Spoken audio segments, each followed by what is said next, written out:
Again, if you're visiting with us, there are outlines on each of the tables. Then tonight is number 6, the Prayers of Solomon, a great beginning. We're going to be reading sections tonight from 2 Chronicles, and I just want to say something in terms of contrast between the book of Kings and the book of Chronicles. They cover much of the same time period, but they do so with a different focus and a different emphasis. And for example, the first 9 chapters of 1 Chronicles is the extended genealogy to kind of identify who these people are and how they got here. But as you go through Chronicles, the focus is primarily on Judah, the southern kingdom. And so after Solomon dies, there are 2 sons, and Jeroboam is going to take the northern 10 tribes, and that's going to become Israel. And the very first thing that he does, virtually, is to build 2 golden calves. One just across the border at Bethel, and the other literally at the very top of Israel at Dan. And we got to visit Israel a few years ago, and to me one of the really sobering parts of the trip was that we got to go to the side of Dan where the golden calves were. And obviously the only thing is there is just the rocks in the but it's this huge kind of fortress type place, a big gate, and it's all been excavated and things. And it's just heartbreaking to think, this was the place where the idolatry took place, where the golden calves were, and all the things that happened with that. And so the consequence of that, there wasn't like a physical barrier, but the northern kingdom did everything that they could to prevent people from going back to Jerusalem and back to the temple. And so when you read through Chronicles, it's nearly as if the northern kingdom doesn't exist, or let me say it the other way. The focus is going to be entirely upon the kings in the southern kingdom, but a big part of what is done in that focus is that the writer pays a lot of attention to how faithful or unfaithful the kings in the southern kingdom were. And so when you go from the death of Solomon until the first captivity in 606, there are going to be 20 kings in the southern kingdom. 6, if you're really generous, 8 are good part of the time. And out of that 6, really 3 of them, my dad would say, are worth their salt. So that's pretty depressing that you've got 20 kings, and even out of the kings in the southern kingdom, then the ones who are really faithful and involved in worshiping God are in a very clear minority. And here's something that you can do as you read through Chronicles.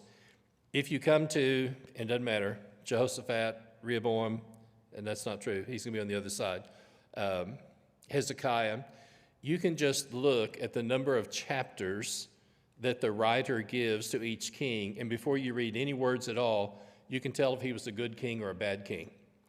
And so the bad kings will be listed, and this is just tragic. One of these is Jehoram, and this is in 21:20 of 2 Chronicles, and the writer just simply says, Jehoram departed with no one's regret. What does that say about someone's life? Oh, this king died to no one's regret. And so the focus then in Chronicles is going to be the worship and how faithful each king was, and the big priority about the worship is the things that are established in the temple in Jerusalem and those types of things. But we're going to look at one specific thing tonight, and that is, as Solomon dedicates the temple, the most repeated focus of the purpose of the temple is to be a place of prayer. And that's just going to be the one thing we're going to notice tonight. As Solomon dedicates the temple, the one thing that he's going to focus on over and over and again is this is going to be a place of prayer. The other thing that happens is that, and if you remember, God gave Solomon a nickname, Jedediah, and there's this sense of God's love for him and God's care for him, and twice God is going to appear to him in a vision and ask questions to him as he does that, and we'll cover that. So prayer is an important word tonight. Solomon is going to pray and be involved in that, and then Solomon's going to be involved in the building of the temple, and we're going to look at Solomon's prayers and then God's answers and requests to that. One of the parallels between the Father and the Son is that David became greater and greater, for the Lord was with him, 1 Chronicles 11 and 9. And then when we're at this part of Solomon's life, Solomon was strengthened in his kingdom, and the Lord was with him.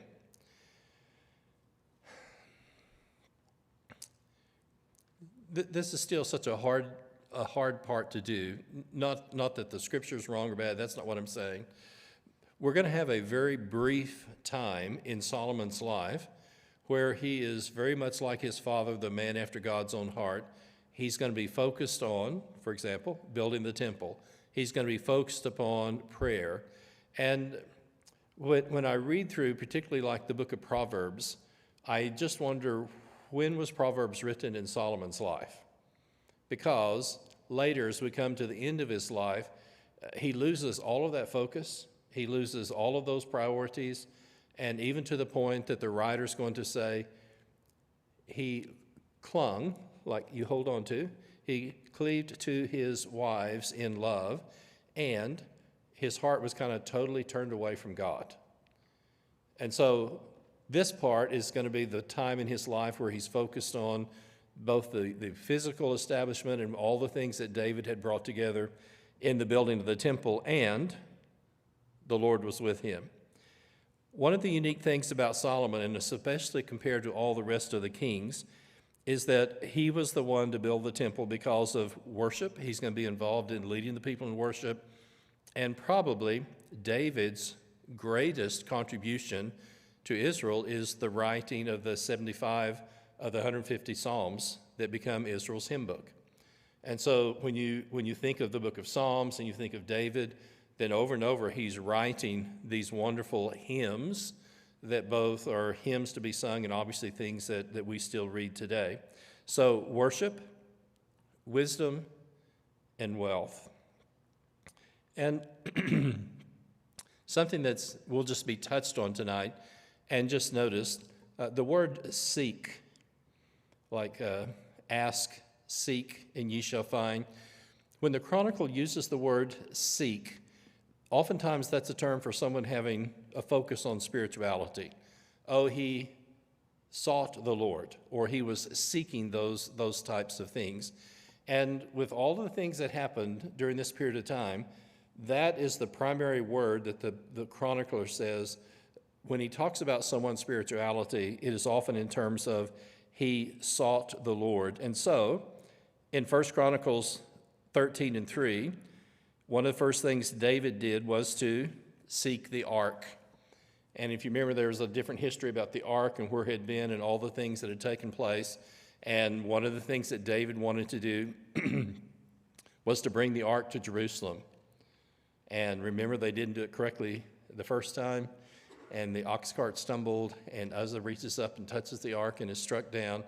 And then they go back, they insert the poles as God had told them to do, and the men carried the ark.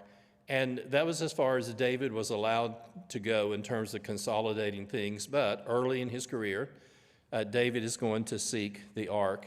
In the same way, Solomon sought, and there was a bronze altar of burnt offerings at Gibeon.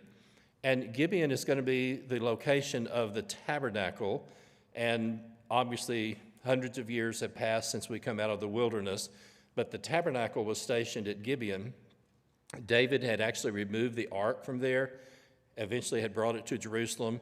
And so Solomon goes back to Gibeon, and we don't have a lot of account tonight of looking at this, but he offers hundreds and hundreds of sacrifices at Gibeon. And so the father is going to seek the Ark of the Covenant, and eventually, when this is put into the temple, then this will be the place where the high priest goes in once a year for the day of At-One-ment, the Day of Atonement, and he'll offer sacrifices for the sins of himself and his family, with a bull, and then he'll go out and select the 2 goats, and then we'll offer the sacrifice for the sins of the people. And the thing to be noticed is that once the temple is built, then all of the items that were originally in the tabernacle are now consolidated in the temple, and this is going to be the last time they're going to travel. One of the terms that we used previously is that when God chose to camp out, literally to dwell among his people while they're wandering around in the wilderness, then this is why they built the tabernacle, the portable tent of meeting, because you have a holy, sinless God, and both it was protected, the people were protected by the holy place and then the Holy of Holies. And what's going to be accomplished by the time we're finished with our passages tonight is that as the physical structure of the temple is built, then finally God is no longer camping out.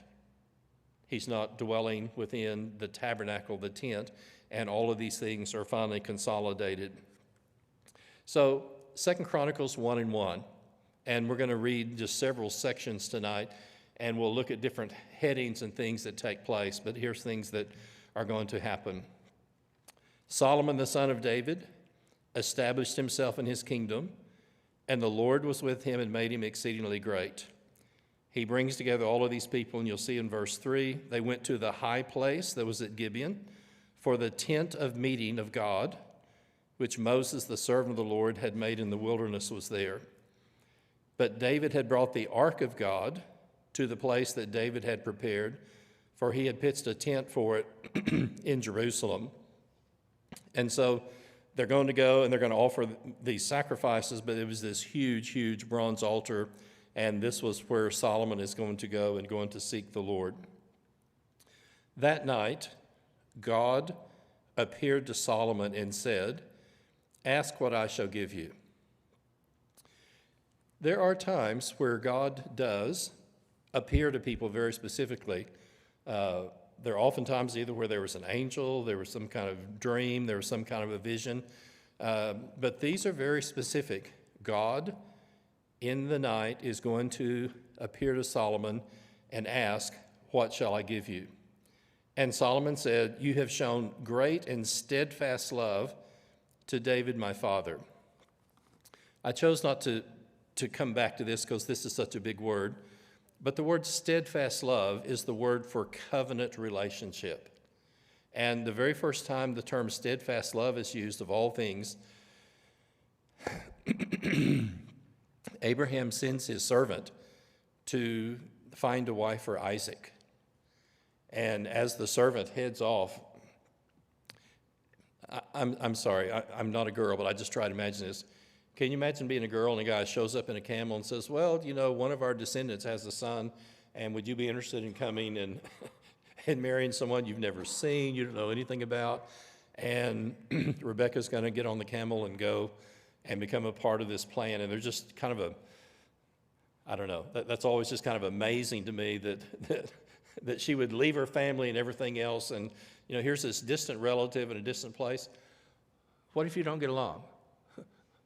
My dad would say, "What if he's a dog?" You know, you don't know anything about this guy other than a guy shows up. He's obviously got finances with him to do this. But as the servant leaves to go ask a girl, and she does very quickly, then he says, "May the Lord show steadfast love to my master Abraham."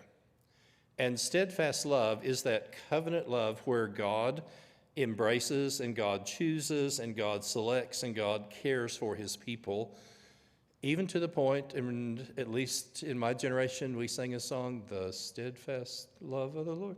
Even when you come all the way the destruction of Jerusalem, and steadfast love is God's covenant love for his people, and this is the term that is used there.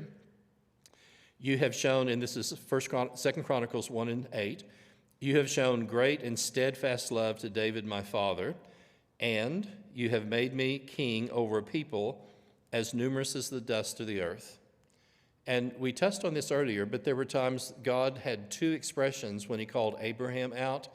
From the time Abraham is 77 until he's 99, he doesn't have any children yet, he doesn't have a son. And two things, God just says, come out and can you count the stars? And if you can count the stars, you can count your children. And your children will be like the dust of the earth. And both of these figures are kind of an innumerable group of people. And Solomon says, as this echo of what God was saying to Abraham 1,000 years earlier, the children, the people are as numerous as the dust of the earth. And here's Solomon's request. And this is a commendable thought. Give me now wisdom and knowledge to go out and come in before this people. And God replies, because you didn't ask for possessions or wealth or honor or the life of your enemies, or even for long life, you have asked for wisdom and knowledge for yourself to govern my people. Wisdom and knowledge will be granted to you. And then God says, and I will give you these other things as well. And this is going to be a part of the treasury of Solomon's wealth that is going to be accumulated. If you turn the page, the next thing I want us to notice is as the temple is being dedicated, and this is still an amazing thing, the stones are measured and cut in quarries far off, and they are brought, and there's not chiseling, hammering, all the things that would normally be done. We use the word prefab. It's hard to imagine something on this dimension, and you look at the size of these huge stones, and the plan is there, and they go out and cut all of these stones out of the quarries and bring them into the building of the temple. The song is raised with trumpets and cymbals and other musical instruments in praise to God. And this is an inside Church of Christ thing. If I use the term 728b, will someone tell me what I just said? Our God is alive. And as one of my friends says, the national anthem of Churches of Christ, there is a God, he is alive. That's just a song that we sing a lot. Well, Israel's song, especially from this time all the way through the end of the Old Testament, the Lord is good, his steadfast love endures forever. And once you get in, and there again is that covenant love, his steadfast love endures forever, then that is the repeated hymn, the phraseology that's going to be sung over and over and over and again for centuries. And here we are at the dedication of the temple, and a part of the honoring, the worshiping, the acknowledging of God. The Lord is great, his steadfast love endures forever. Memory, I think it's Psalm 136. Every other line is, his steadfast love endures forever. His steadfast love endures forever. His steadfast love endures forever.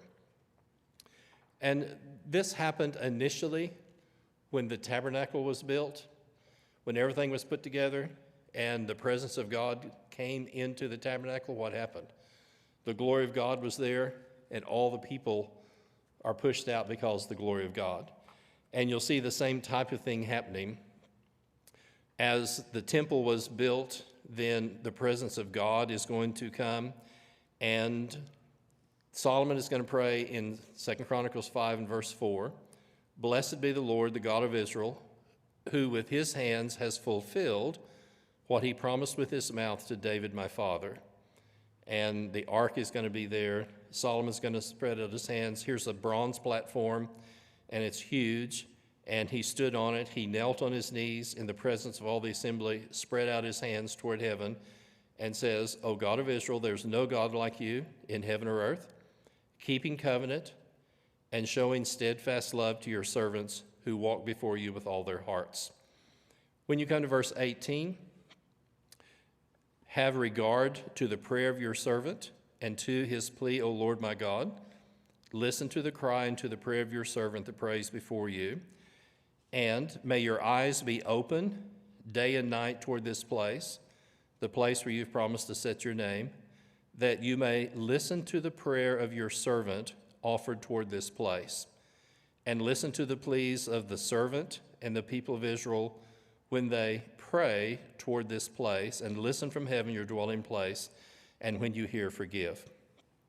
So as this temple is dedicated, and Bobby counted out just kind of the untold amounts of silver and gold in today's currency that even David had set aside.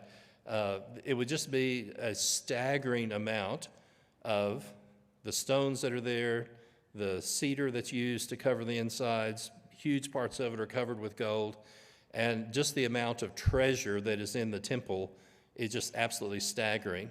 But that's the physical side.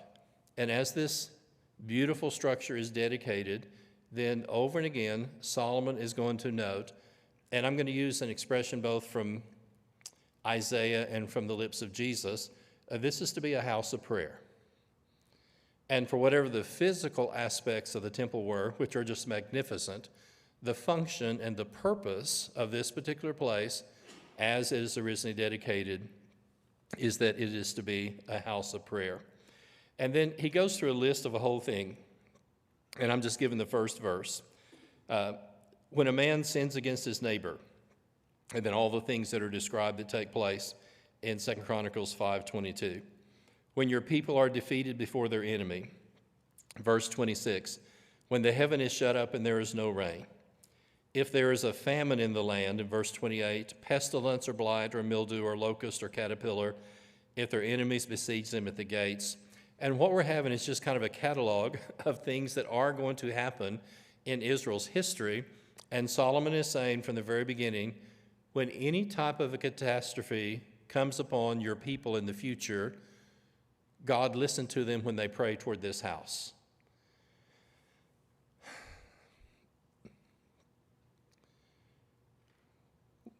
One of the things, and it's hard to know all the details of this, but I'm fast forward to Daniel for a second. Daniel is taken into captivity in 606. And the temple and the city is not going to be destroyed until the third capture, which is going to be in 20 years later. But you think about this, and I don't know how old is he? Is he 14, 15? I don't know.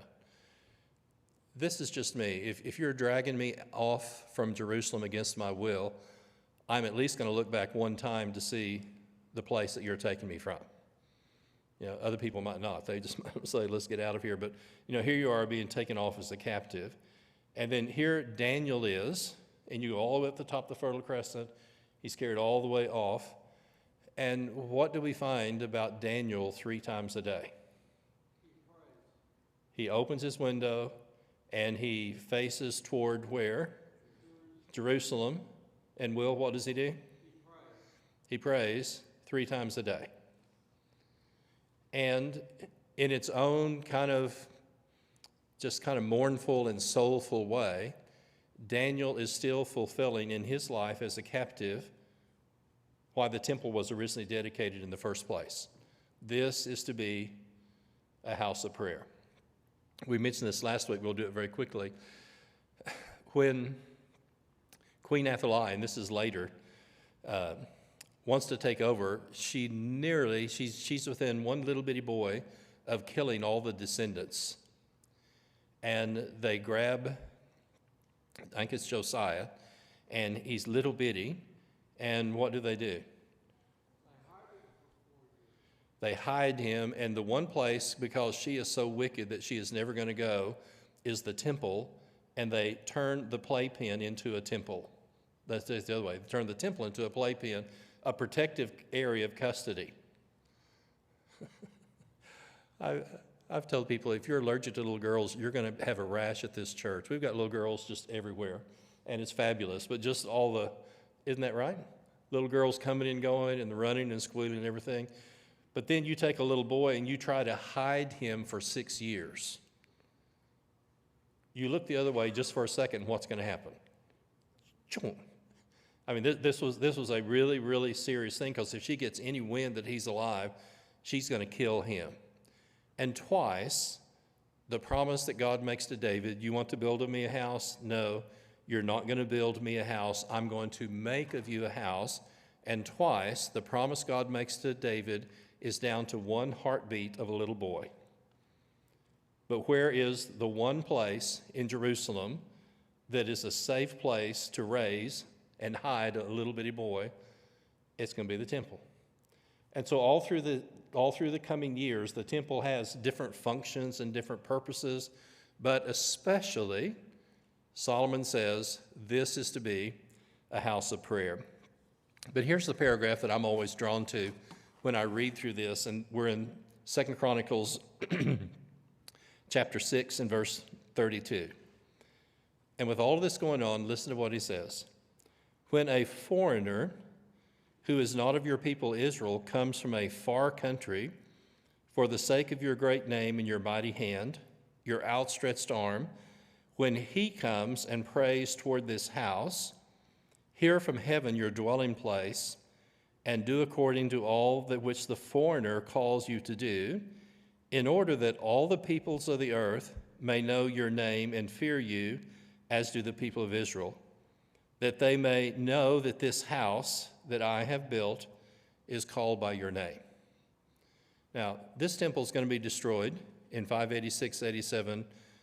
It's oftentimes called the second, or Zerubbabel's temple, is going to be built. Herod is going to update that during the time of Jesus. But we'll notice this in a second. Two examples always come to mind. In the Gospel of John, Greeks come seeking to worship. Where are they going to come? The temple. Where has the Ethiopian, who at this point is headed away in the chariot, what has the Ethiopian come? He's come to worship at the temple. And so with all of the things that are there, and I can't hardly say this, it just nearly goes against me, but there's a real sense that the temple was a spiritual apartheid. Only the high priest could go into the Holy of Holies once a year. Only the priest could go into the holy place. And then there was a court for the Jewish men. There was a court for the Jewish women. And then in this whole outer court is our court, the court for Gentiles. And as we mentioned when we were talking about the Ethiopian, probably modern-day Sudan. And so if you think Egypt and go all the way to the other side of Egypt, estimates are this round trip in those days could have taken him 3 to 4 months. And here comes this foreigner from a far place. Can he go to the court of women? No. Can he even go to the court of men? No. He's on the outer edge, and then on the way home, he is taught the gospel and becomes a child of God, which is an amazing story. But all of this is focused again upon a house of prayer, even for those who are foreigners and those who are Gentiles. If you look at the next page, we'll read just a little more.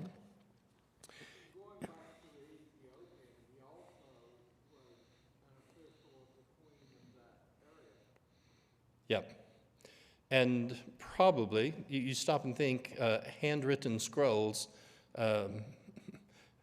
probably don't come at a cheap price. And not everyone had their own individual copies. And a part of just his desire to worship and everything is that he probably has bought a scroll from Isaiah. Hard to imagine reading it bouncing along in a chariot. But here he is, and he's virtually reading through the book of Isaiah that he probably has purchased while he was there, and he's headed on his way home. So verse 34, people go out to battle if they sin against you, and this is your resting place. Let your priest be clothed with salvation. Verse 42, do not turn away the face of your anointed. Remember your steadfast love. And I just tried to imagine what this actually looked like.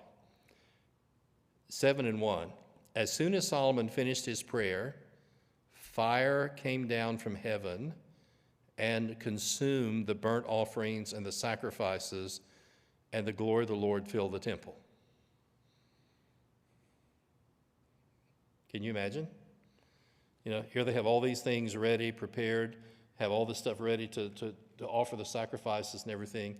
And Solomon offers this prayer, and then literally fire comes down from heaven, consumes the sacrifices. And remember, when the tabernacle was finally built and everything was in place, the glory of the Lord came in, all the people were pushed out.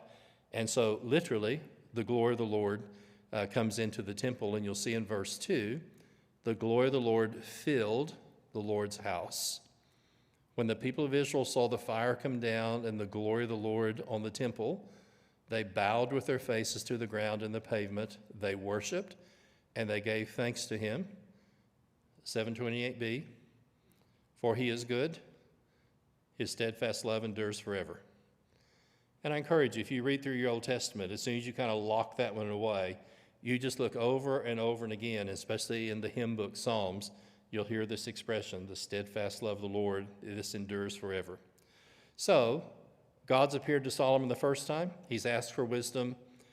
We have finished the construction of the building itself. We're ready to offer the sacrifices. Fire comes down from heaven, consumes the sacrifices. The glory of the Lord has come into the temple. And in 2 Chronicles 7 and 12, second time, the Lord appears to Solomon. The Lord appeared to Solomon in the night and said to him, I have heard your prayer, and I have chosen this place for myself as a house of sacrifice. And here goes these situations. If I shut up the heaven, there's no rain. If there's locusts in the land or pestilence, if my people who are called by my name humble themselves, pray, here's the word, seek my face, and turn from their evil ways, I will hear from heaven and will forgive their sin and heal their land. Now my eyes will be opened and my ears attentive to the prayer that is made in this place. I have chosen and consecrated this house that my name may be there forever. My eyes and my heart will be there for all time. And here's what's significant. With most of the covenants that God makes, there's a two-way promise there. If you will do this, then I will do this. And I just highlighted these. Notice the if-then, okay? 2 Chronicles 7, verse 17. As for you, if you walk before me as David your father walked, doing according to all that I commanded, rephrase that, I have commanded you, and keeping my statutes and my rules, then I will establish your royal throne as I coveted with David your father, and you shall not lack a man to rule Israel. Verse 19, but if you turn aside and forsake my statutes and my commandments, which I have set before you, and go and serve other gods and worship them, then I will pluck you up from my land which I've given to you. I will cast you out of my sight, and I will make it a proverb and a byword among all people. And when people ask, why did this happen? They abandoned the Lord, the God of their fathers, who brought them out of the land of Egypt. They laid hold of other gods. They worshiped and served them. Therefore, he brought this disaster upon them. So here's this covenant love, but it's stated in, if you do this and this, then this will be my response. And if you turn the page, God is always faithful in keeping his side of the covenants. And this is one of the things that's demonstrated over and over and again, that God is going to be continually faithful to the things that he has promised. And like, for example, he promises David, I will make of you a house. And as this history unfolds, and we're jumping forward a little bit, 2 Kings 20 and verse 6, God comes to the king Hezekiah and adds another 15 years to his life.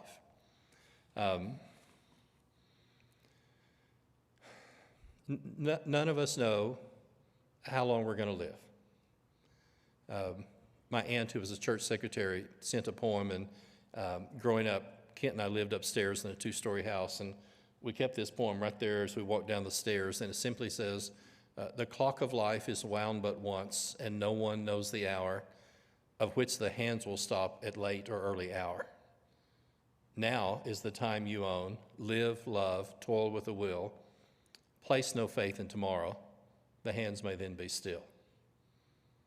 But imagine God coming to you and saying, you have 15 years. Gary, what would you do differently tomorrow if you knew that you've got 15 years to live? We had a wonderful man at Eastside, about 6'4", huge, strong man, county sheriff. He goes in at 75, and the doctor says, well, Herman, you have prostate cancer, and I'm going to do this, and this. It's a low-grade cancer. And Herman says, well, what if we don't do anything?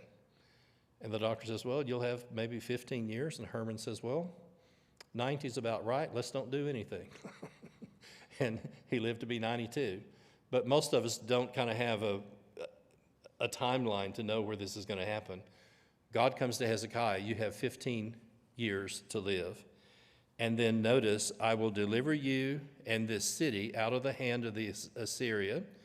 I will defend this city for my sake and for the sake of my servant David. So all through the rest of the Old Testament, God is going to continue to keep the promise that he made to David, steadfast love. Remember when we've done this?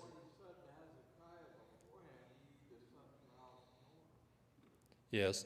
Well, that was initially, and God sends the prophet Isaiah back and says, rather than you're going to die, I'm going to add 15 years. The other tragedy is that he has a son that's born in the 3rd year of this, and when Hezekiah dies, Manasseh is 12, and he's a certified pagan, and he rules for 55 years. And Hezekiah was so busy doing all this other stuff that he didn't invest a lot of time in his own son, and that's one of the really heartbreaking things. How does our New Testament open? The beginning of the genealogy of Jesus Christ, son of David. David's descended from the flesh of David. Jesus is descendant of the flesh of David. The if-thens. Do you remember when Israel comes into the promised land? And we're back in Deuteronomy 11:29. 6 of the tribes are on Mount Ebal. 6 of the tribes are on Mount Gerizim. And Moses gives them a list of here are the blessings if you follow God's word. If you do this, then here are the blessings. And then here are the curses if you don't. So even when the people come into the promised land, the things that are involved with the if-then are a part of that. We've mentioned the glory field of the tabernacle, the glory field of the temple. And this is just sad to read. And here's Ezekiel. And if you remember, Daniel is carried off in 606 and carried into captivity. The second time Jerusalem's captured is 598, and Ezekiel is carried off into captivity. And in captivity, Ezekiel has a vision. So here he is, far, far away. And what's the vision? The glory of the Lord leaves the temple. So what's the bottom line of that? The temple in the city is going to be destroyed because the glory that came in at the time of Solomon is going to depart from the temple. I want to spend this, and we don't have a lot of time, but here's something that's very important. One of the elders that we worked with for years, and this is true of all of us, but he said, you know, I think we all should be reading the book of Proverbs because we all need a sense of wisdom in trying to do the right thing at the right time. And, you know, those of us that had sons, prayer takes a whole new meaning when our sons get their driver's license for the first time.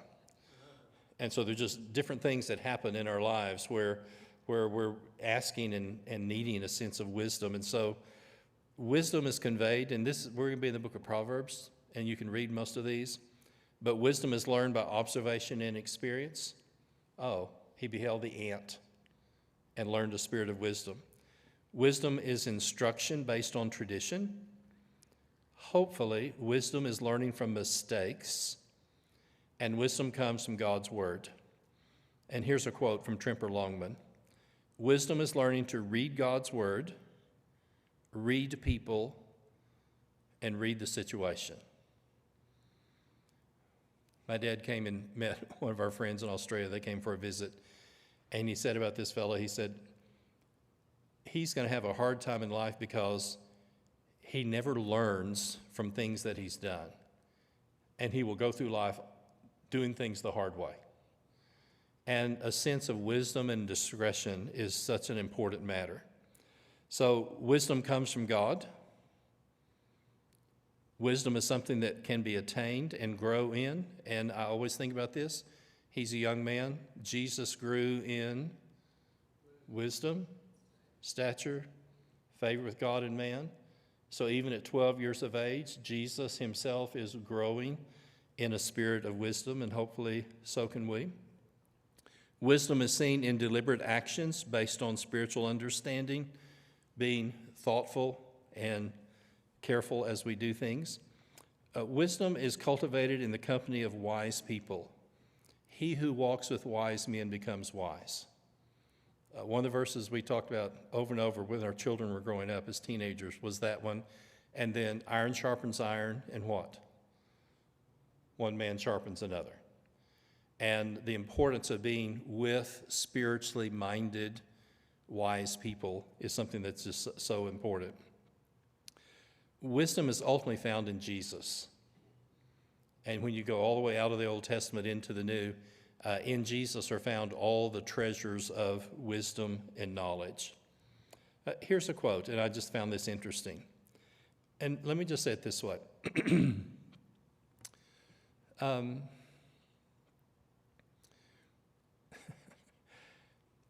I'm good friends with two families who have 4 boys, and the mother in these families is quite happy having 4 boys. She has no idea what to do with girls. She's just quite happy doing the boy thing and the guy thing and everything else. And I think, what a culture shock when 4 boys bring 4 totally different girls into her house at a later period of time. And for example, having a son and 2 daughters, there are things that I can say to my daughters that I'm not going to say to my daughter-in-law. And our need for wisdom doesn't diminish as we get older. Our need for wisdom is going to increase and going to grow. What's the proverb? There is no fool like an old fool. And this is one of my favorite non-biblical quotations about wisdom. Wisdom is the art of steering, learning the ropes of life. Biblical wisdom teachings are the provisions of the wise person brings on the trip of life. The paddle, the map, the food, the compass, and the life jacket. And remember the commercial, don't leave home without it. And as we navigate the course of life, then wisdom is one of those things that God wants to bring into our lives. The fear of the Lord is the beginning of wisdom, and it is also instruction in wisdom. We're going to close with this verse from 2 Chronicles 7:14. It was in our section.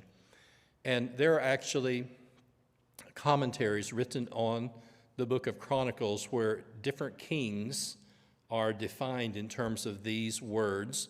But notice what God says, and here we are, if. Here's the if. And we're in 2 Chronicles 7:14. If my people who are called by my name, 1, humble themselves, 2, pray, 3, seek my face, turn from their evil ways, then I will hear from heaven, forgive their sin, and heal their land. My eyes will be open and my ears attentive in the prayer that is made in this place. And why did Jesus cast the money changers out of the temple? What did he say? This is to be a house of prayer. We'll finish with this and let you go tonight. We had a lady who, she and her best friend for 63 years, and Sister Shaw for 61 years, had been faithful in a church that just had gone up and down. They'd had all kinds of things happen, but they had just stayed faithful just for these 6 decades. And I asked Sister Shaw, I said, Sister Shaw, how have you stayed faithful all of these years? And she had migrated from Scotland, and she had that lovely Scottish accent. And just immediately she quoted from Psalm 27. She says, thou hast said, and she starts touching herself up here just close to her throat. She says, Thou hast said, seek ye my face. I have said in my heart, thy face, O Lord, will I seek. And then she quietly said, nothing that anyone does around me can keep me from seeking the face of God if that is my choice.